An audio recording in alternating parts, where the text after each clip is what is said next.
નમસ્કાર, આપ જોઈ રહ્યા છો સીએનસીસી ગુજરાત. 75મા પ્રજાસત્તાક પર્વની આનંદદાયક ઉજવણી સિદ્ધપુર ખાતે યોજાયેલા રંગારંગ કાર્યક્રમ આરોગ્ય મંત્રી શ્રી ઋષિકેશભાઈ પટેલના વરદસ્તે લહેરાયો તિરંગો. આજના યુવાનો જોબ સિકર નહીં પરંતુ જોબ ગીવર બનવા જઈ રહ્યા છે. આરોગ્ય મંત્રી શ્રી ઋષિકેશભાઈ પટેલ આજના ગણતંત્ર દિવસે આવો સૌ સાથે મળીને રાજ્યને ભવ્ય અને દિવ્ય બનાવવાનો માર્ગ પ્રશસ્ત કરવા માટે કટિબદ્ધ બનીએ.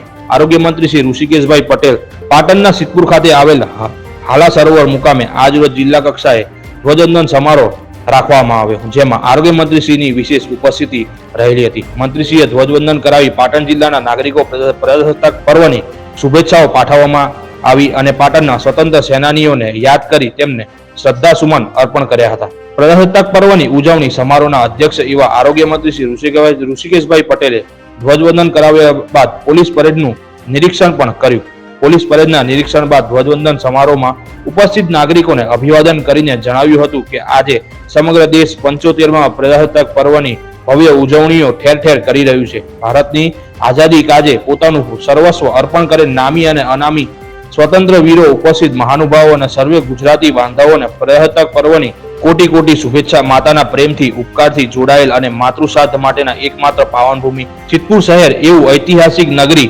ભૂમિ આવીને હું ધન્યતા અનુભવી રહ્યો છું. મંત્રીએ અયોધ્યા ખાતે ભગવાન શ્રી રામના મંદિરની પ્રાણ પ્રતિષ્ઠાની વાત કરતા જણાવ્યું હતું કે 22મી જાન્યુઆરી આપણે અયોધ્યામાં જે જોયું તે આવનારા વર્ષો નહીં પણ આવનારી પેઢીઓ પણ આને યાદ અને સ્મરણ કરશે. આપણી સૌની યાદોમાં આ બધું જ કોતરાઈ જશે. આજે સદીઓ બાદ ભારતના નવચેતના જાગી છે, જેના પરિણામરૂપ અયોધ્યામાં ભગવાન રામલલ્લા બિરાજમાન થયા છે. સદીઓની આપણી તપસ્યા હવે ફળી છે. મંત્રીશ્રી વધુમાં જણાવ્યું હતું કે ગુજરાતને વિકસિત ભારત 2047ની પરિકલ્પનાને સાકાર કરવાની દિશામાં નક્કર પગલાં લીધા છે. સ્વચ્છ ભારત અભિયાન, મેરી મિટ્ટી મેરા દેશ અને વાઇબ્રન્ટ ગુજરાત સમિટ જેવા ભવ્ય કાર્યક્રમોનું આયોજન સરકારે કર્યું છે. ગુજરાત 2024ના સફળ આયોજન દ્વારા ગુજરાતના ઔદ્યોગિક ફલકમાં નવતર આયામો સર્જ્યા છે. આજે ભવ્ય અને દિવ્ય ગુજરાતના નિર્માણની અપ્રિતમ ચેતના જાગી છે. વડાપ્રધાન શ્રી ગુજરાતના મુખ્યમંત્રી હતા ત્યારથી જ તેમણે અબાલ વૃદ્ધના સ્વાસ્થ્ય ચિંતા કરી છે. ગરીબ અને મધ્યમ વર્ગના લોકો માટે આરોગ્ય સુવિધાઓ ઉપલબ્ધ બને તે માટે કાર્ડની શરૂઆત કરી. આજે 2 લાખ રૂપિયાની સહાયથી શરૂઆત થયેલ મા યોજનામાં રૂપિયા 10 લાખની સહાય અપાતી થઈ છે. મંત્રી શ્રી પ્રધાનમંત્રી જન આરોગ્ય યોજના, કૃષિ મહોત્સવ થકી લાભ મેળવેલ ખેડૂતો, ગુજરાત નારિયેળી વિકાસ મિશન, પ્રધાનમંત્રી કિસાન સન્માન નિધિ યોજના, નારી ગૌરવ વિનંતી, ગુજરાત સ્વરૂપ આર્થિક સહાય યોજના, ઇઝ ઓફ ડુઇંગ બિઝનેસ શોધ યુવા યોજના, સ્વાવલંબન યોજના, સ્ટુડન્ટ સ્ટાર્ટઅપ પોલિસી અને એપ્રેન્ટિસિયસ તાલીમો વગેરે વિશે વાત કરી હતી.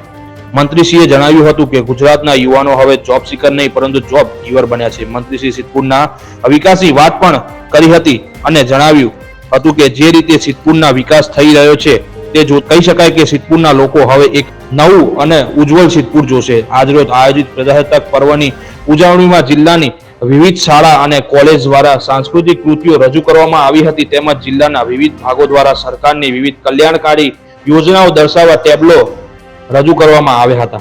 આજે પ્રજાસત્તાક પર્વની ઉજવણી બાદ જિલ્લામાં શ્રેષ્ઠ કામગીરી કરવા બદલ વિવિધ અધિકારીશ્રીઓ, કર્મચારીશ્રીઓ સન્માનિત કરવામાં આવ્યા હતા. આજે સિદ્ધપુર મુકામે યોજાયેલા જિલ્લા કક્ષાના ધ્વજવંદન સમારોહમાં અધ્યક્ષ તરીકે આરોગ્ય મંત્રી શ્રી ઋષિકેશભાઈ પટેલ, જિલ્લા પંચાયત પ્રમુખ શ્રીમતી હેતલબેન ઠાકોર, જિલ્લા કલેક્ટર શ્રી અરવિંદ વિજયન, જિલ્લા વિકાસ અધિકારી શ્રી ડીએમ સોલંકી, જિલ્લા પોલીસ વડા શ્રી રવિન્દ્ર પટેલ, નિવાસી અધિક કલેક્ટર શ્રી બીએસ પટેલ, સિદ્ધપુર નગરપાલિકા પ્રમુખ શ્રી અનિતાબેન પટેલ, વિવિધ આગેવાનો તેમજ જિલ્લાના ઉચ્ચ અધિકારી અને પદાધિકારીઓ તેમજ બહોળી સંખ્યામાં નાગરિકો ઉપસ્થિત રહી પ્રજાસત્તાક પર્વની હર્ષભેર ખુશીઓથી ઉજવણી કરી હતી. પ્રજાસત્તાક દિવસ અને 75, પરંતુ હકીકતમાં આજે અમૃતકાળની જે કલ્પના આપણે કરી છે ને 100 વર્ષ સુધી, આવતા 100 વર્ષમાં જ્યારે શતાબ્દી ભારત વર્ષ મનાવતું હોય એ વખતનું વિઝન, રોડમેપ, ગુજરાત શું કરે, દેશ શું કરે, અને એ વિઝન જ્યારે આદરણીય પ્રધાનમંત્રી મોદી સાહેબે સમગ્ર દેશ સમક્ષ મૂક્યું હોય ત્યારે ગુજરાત પણ પોતાના મિશન અને વિઝન સાથે 2047નું વિઝન, ટૂંકા ગાળાના નહીં પરંતુ લાંબા ગાળાની નીતિ અમલમાં બનાવી અને આવતા વર્ષોની અંદર ગુજરાત ભારતની અંદર સર્વપ્રથમ અને સારામાં સારો સહયોગ આપતું રાષ્ટ્રમાં પોતાનું યોગદાન આપે એ માટેના પૂરા પ્રયત્નો કરી રહ્યું છે અને કરશે એની મને ખાતરી છે. અને સતત એક ધારા શાસનના કારણે જે સ્ટેબિલિટી ગુજરાત અને ભારતમાં અત્યારે છે એના કારણે વિદેશમાંથી પણ રોકાણકારો અને રાજનૈતિક સંબંધોમાં પણ ખૂબ મજબૂતાઈ અને દ્રઢતા આવી છે.